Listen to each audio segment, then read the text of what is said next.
mercredi 16 novembre 2022 sous la présidence effective de son Excellence le capitaine Ibrahim Traoré, président de la transition et chef de l'État. Plusieurs décrets importants ont été examinés et adoptés. Il s'agit entre autres du décret sur le statut des volontaires pour la défense de la patrie, mais aussi la création d'une brigade des volontaires pour la défense de la patrie.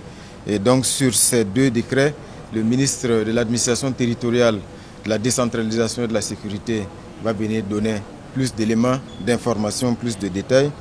Le Conseil a examiné également et adopté des décrets concernant le ministère de la Santé. Le Conseil a examiné et adopté un décret sur la rémunération du président du FASO, du Premier ministre, des présidents d'institutions et des membres du gouvernement.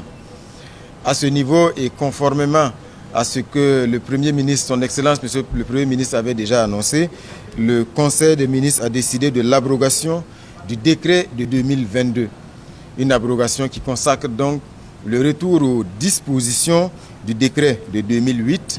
Et à ce niveau, ce qu'il faut dire, c'est que nonobstant les dispositions de ce décret 2008 qui consacre donc, qui détermine bien sûr le salaire du président du FASO, le président de la transition, le capitaine Ibrahim Traoré, a décidé de garder son salaire de capitaine, malgré donc ses fonctions de chef de l'État.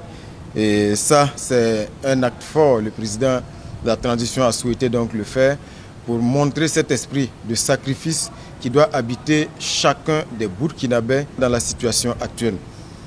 Les ministres également ont décidé pour le mois de novembre de consacrer 50% de ces salaires-là, donc qui seront reversés à la caisse de solidarité au profit des personnes qui sont en difficulté, les personnes déplacées internes notamment.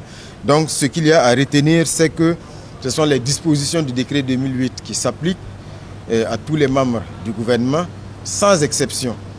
C'est-à-dire que même les membres du gouvernement qui avaient auparavant des niveaux de salaire supérieurs aux dispositions du décret 2008 vont se conformer aux dispositions de cet article-là, de ce décret-là. Il n'est pas question donc de faire des contrats particuliers pour les membres du gouvernement qui avaient un salaire plus élevé. Et comme je le disais, 50% des salaires du mois de novembre des membres du gouvernement seront reversés à la caisse de solidarité pour venir en aide à nos compatriotes qui sont en difficulté. Voilà ce que je pouvais dire sur le décret concernant donc la rémunération du président du FASO, du Premier ministre, des présidents d'institutions et des membres du gouvernement. Aujourd'hui aussi, c'est un autre jour. Le monde part en couille. Non, j'ai du mal à imaginer ce genre de trucs-là. J'ai même pas